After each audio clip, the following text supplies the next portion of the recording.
Foreign interests are trying to interfere in this country in a big way. In our elections, in our marketplace, they're trying to turn us against each other. That is known. That is intelligence data that's known. Well, if they're trying to do that and we're not cleaning up the laws to protect ourselves of who's even representing them, shame on us. Wouldn't it be something if every former member of Congress cared as much about ethics as this one? If they did, we wouldn't be talking about all the Congress members turned foreign agents. One of the most basic principles of our Constitution is that no foreign country should be allowed to interfere with the elections of we the people. Yet for some reason, that seems to make no sense. Congress allows those same foreign countries to interfere with American policies, the kind of things that affect our day-to-day lives. I want to take you on a roller coaster of a journey over the past year that's uncovered some stuff in Washington nobody's really talking about. It started when I discovered the blueprint that countries like Russia, Turkey, and China, whose priorities are often at odds with our own, were using to get their way in Washington. Their secret weapon? Former members of Congress, more than 50 of them, who have parlayed their elected positions into high-paying jobs peddling foreign influence. Here's how it works. Step 1. Start with a country that wants something, anything from America, like Saudi Arabia, seeking to maintain the flow of American aid and arms amid controversy. Saudi Arabia is a really tough ally in terms of human rights. Mohammed bin Salman may have hacked Washington Post owner and Amazon founder Jeff Bezos' phone. He's gone full gangster. Ordering the murder of a U.S. resident, Jamal Khashoggi. Funding extremist mosques in Europe. There is no due process. You could be detained for years and they don't even tell you what your crime is. Step 2. Find former members of Congress who don't go back to their home districts. Instead, go looking for high-paying lobbying gigs in D.C. Saudi Arabia hired 5 of them in the last few years, including longtime California Congressman Buck McKeon. Step 3. Pay him. McKeon got $50,000 a month from Saudi Arabia, including a $450,000 payment just 3 days after the Saudi-sponsored killing of journalist Jamal Khashoggi. In the last 3 years, McKeon's lobbied at least 27 members of Congress on behalf of the kingdom. Among his priorities, block a U.S. withdrawal of troops in the region, and get a House bill passed that could initiate sanctions on Saudi enemies. Step 4. Grease the wheels. The Saudis aren't allowed to send cash to members of Congress, but the American lobbyists they're paying can, and that's just what McKeon did, writing campaign checks to at least 14 of the 27 members he was trying to sway. Then, Step 5. Results. Most of the senators McKeon lobbied supported the Saudis, and on the House side, he scored a victory when South Carolina Congressman Joe Wilson signed on to sponsor the bill just 5 days after his meeting with McKeon. Back office influence that affects billions of tax dollars, and sometimes enormous amounts of our troops as well. Most of the former members of Congress we reached out to ignored us, so our journey was guided by Foreign Agents Registration Act filings. The law, known as FARA, was written nearly a century ago to stop Nazis from influencing our politics. And while it doesn't really prevent foreign influence in America anymore, it does at least require lobbyists to disclose it. Those leads led us to Capitol Hill, with a slight detour through Southern California, Buck McKeon's old district. I stumbled upon VFW Post 6885 on the drive between Los Angeles and Edwards Air Force Base. I'm Lori Riggin. Pamela Bernardi. My first husband was in the Korean War. My dad was in the military for 25 years. My stepdad was a radio man on a submarine. I'm so proud of my family that have been in the service. I couldn't tell you how much I look up to my dad. It's the kind of place we've known each other for 37 years. It's where everyone trades war stories because they're all connected to the military. We had to be friends because there was nothing much out here. They served, or their family members served, or they know somebody serving now. So foreign policy is domestic policy to communities like this. And instability abroad means instability at home. It scares the hell out of me. I've got great grandkids. So does she.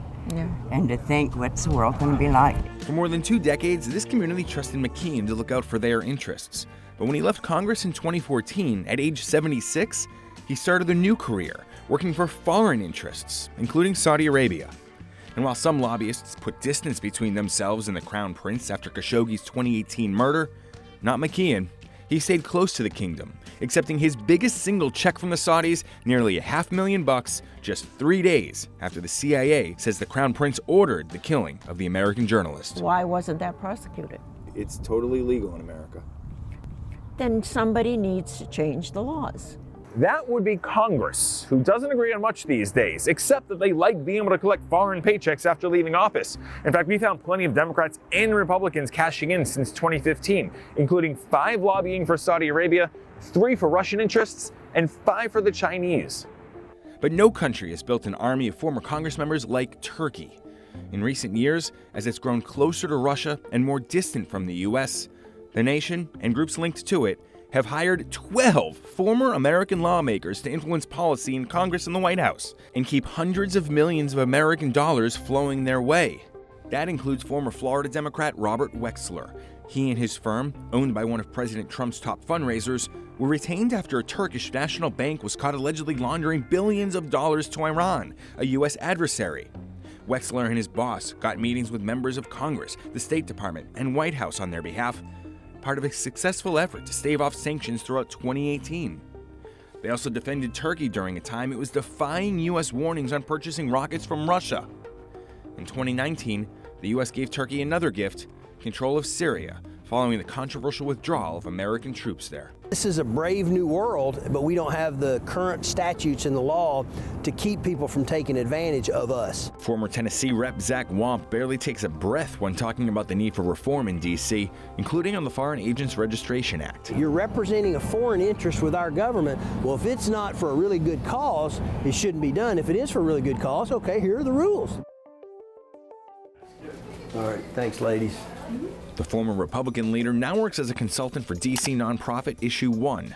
They're on a mission to curb money's influence on politics, and that includes all of his former colleagues on both sides of the aisle who take paychecks from foreign interests. Wamp says it doesn't just impact our tax dollars, immigration policies, and trade regulations.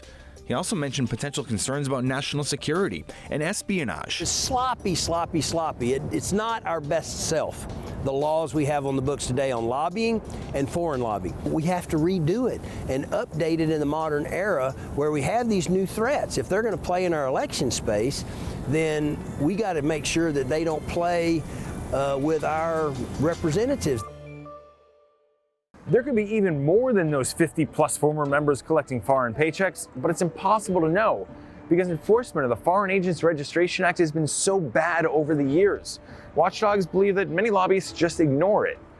In fact, when the president's former campaign chair, Paul Manafort, was arrested and convicted on FARA violations, it was almost as surprising that the feds were actually enforcing the law than it was that the president's former advisor was doing work on the side for the Ukrainian government.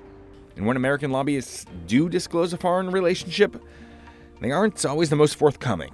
See, FARA relies on the honor of each lobbyist to disclose where his or her money is coming from and what those foreign interests are getting for that cash. It's clear, after going through hundreds of these things, not everyone wants us to know what they're doing behind closed doors in Washington. Ukraine is a great example. Hunter Biden wasn't the only American with a White House connection collecting $50,000 a month for his services. In 2018, a group of Ukrainian steel companies started paying $70,000 a month to the lobbying firm owned by Bob Livingston, a former Louisiana congressman who's made tens of millions of dollars lobbying Washington since resigning his seat in scandal in 1998. What did those companies get for their $70,000 a month? Livingston's disclosures aren't particularly detailed, but they do reveal he was pushing Ukrainian interests with the Secretary of State, the Senate President, the Vice President, and President Trump's then Chief of Staff, John Kelly. One of Livingston's asks, revealed through impeachment testimony, he wanted the removal of U.S. Ambassador Marie Yovanovitch, who was pushing for Ukraine to crack down on political and corporate corruption. Livingston has denied his calls to remove the ambassador were on behalf of the steel companies that he was getting paid nearly $1 million a year to represent. The reason that foreign interests spend so much lobbying is because it works. I'm Brendan Fisher, the director of the Federal Reform Program at Campaign Legal Center. This watchdog's concern about Congress members cashing in? Ultimately, we should expect that U.S. policy is being shaped in the interests of U.S. voters and U.S. citizens, not based on which foreign interest is spending the most lobbying. Check out the eye-popping totals spent by certain countries to grease wheels in Washington, and that's just since 2017. And the Campaign Legal Center, along with the Daily Beast, recently revealed how Congress members weren't just converting their former constituents' trust into a lucrative new business, but they were doing it with their money too. Instead of returning unused campaign cash to their original donors or charity when they left office, as the FEC suggests, 9 of the lawmakers turned lobbyists kept their campaigns active, even though their campaigning days were long over. So those dollars you donated to improve our country may actually be helping other nations and the political mercenaries they're able to hire from Congress. This system as it currently exists is out of whack, and it has the effect of warping our democratic processes. This is bad. It erodes the trust the people deserve to have. This government only works where we can have confidence in our elected representatives. The bipartisan problems are not without possible bipartisan fixes. One proposed lobbying overhaul even got staunch conservative Ted Cruz and far-left liberal Alexandria Ocasio-Cortez to team up. But like most legislation that proposes reform in D.C., the bills are all wasting away, lacking support in the Senate, and in some cases, the House too. A fix will require members of Congress to swear off their lucrative futures in favor of their current constituents. And that's never been an easy sell in Washington. Listen to the people that voted for you. They're doing exactly what they want to do. So that's my because biggest... they are there not for the money now. The paycheck is what's important anymore. It's a shame.